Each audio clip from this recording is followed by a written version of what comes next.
Pour expliquer le nouveau, parfois c'est bien de revisiter le passé. Le passé le plus proche par rapport à ce qui nous arrive en termes de révolution des savoirs, c'est la Renaissance. Et la Renaissance, elle arrive presque deux siècles après l'invention de l'imprimerie.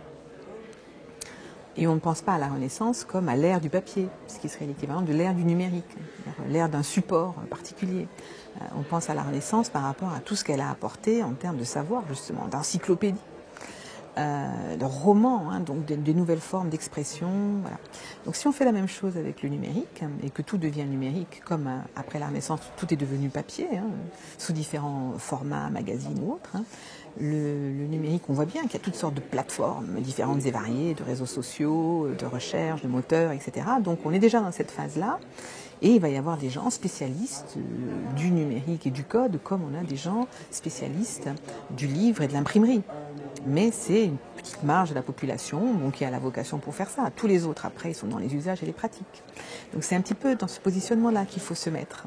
Et se dire que le numérique, tel qu'il est en ce moment, il est tellement sous la forme d'une injonction que c'est presque inhibant pour tout le monde. Il y a un côté panique, je ne sais pas bien aller sur telle ou telle plateforme, où j'en utilise pas les fonctionnalités à 100%, donc je suis nulle, donc j'ose pas en parler, donc je résiste, mais je résiste sans le dire, je fais semblant, voilà. Donc moi je trouve que c'est plus important de dire c'est quoi l'équivalent alors de ce qui va devenir, parce qu'on ne sait pas ce que ça va être encore, mais comment on l'accompagne, de ce qui va devenir le roman, les nouvelles formes d'expression, de création à venir. Et là, je dis que le cœur de ce qu'on regarde, du phénomène qu'on regarde, ce sont les cultures de l'information et que le vrai fuel, la vraie motivation, le vrai moteur de ce qu'on observe en ce moment, c'est la libération de l'information, sa démocratisation. Elle est mise à disposition de tout le monde parce que la seule caractéristique du numérique qu'il faut retenir, c'est que le numérique enlève tout contenu de son support d'origine. Donc si vous avez écrit quelque chose et qu'il est numérisé, ça devient une image. Vous pouvez le casser en 1000 morceaux et la recomposer avec d'autres images. Vous pouvez mettre de la vidéo, etc., etc. Vous pouvez même le transporter, la mobilité. Donc c'est ça la révolution numérique, c'est que le support numérique permet de transférer à tous les autres supports.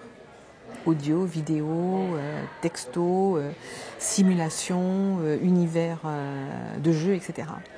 Voilà, ça c'est sa grande force. Mais à part ça, après il faut mettre du contenu, il faut mettre de l'information. Donc l'information est vraiment l'enjeu principal sur lequel nous, en tout cas les formateurs, ceux qui transmettons les savoirs et les connaissances, et qui voulons qu'il y en ait encore qui s'accumulent, c'est l'information qui doit être l'objet de tous nos désirs, de toutes nos envies, mais aussi de toute notre attention, parce qu'elle est menacée. Si on ne sait pas la référencer, elle se perd.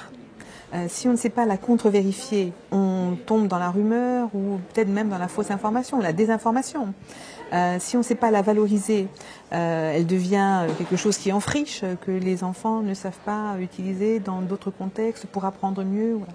Donc nous, c'est l'information et toutes ces cultures autour de ça qui sont notre cœur de cible. Et ça, c'est quelque chose qu'on fait depuis le départ en tant que formateur. On est les personnes qui sommes dans le désir de maîtrise, mais de mise à jour aussi de l'information de manière constante. En ce moment, l'information, elle est souvent réduite dans le monde numérique à la data, ce qui tout de suite, évidemment, aliène tous ceux qui ne connaissent pas le mot data ou le mot données.